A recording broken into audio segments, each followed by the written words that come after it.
really only 2 or 3 different methods, I guess I would say, in regards to downsizing that people talk about.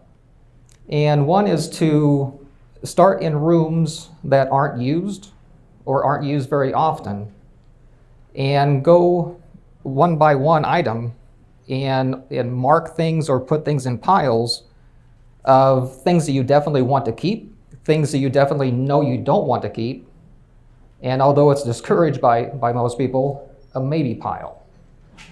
So, because of course that ends up usually going with you all the time. That is a start anyway. And so especially if you're not under a time crunch, that might be the best way to start, is to at least do something to make a dent in things and to at least address some things that you know you do or do not want to keep. The other thing that I have done, again, going back to memories, going back to pictures, maybe you have pictures of family pictures from your parents, your grandparents.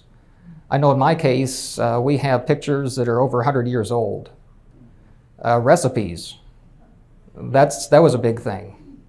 So even though my mom was German, my grandmother was Czech, and she learned how to cook Czech when I was growing up, or she always did when I was growing up.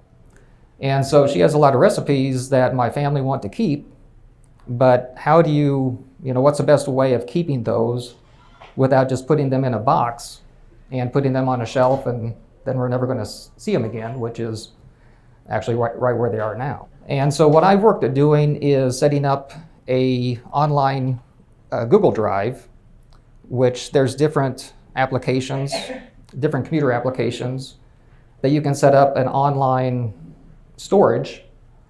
And I have scanned in a lot of those items as well as our family history. And then I can share that with my siblings or other relatives so that we don't lose that. One thing that I thought about doing several years ago was also recording my mom and asked her a lot of questions from the time she was growing up till shortly before she passed away. And so those digital recordings of her voice are going to be kept. And I hope that's important to my kids and our other relatives. But you can also put, pictures, recipes, all the other items digitally so that if something happens to those originals, you're not going to lose those. And I think that's very important from a family standpoint.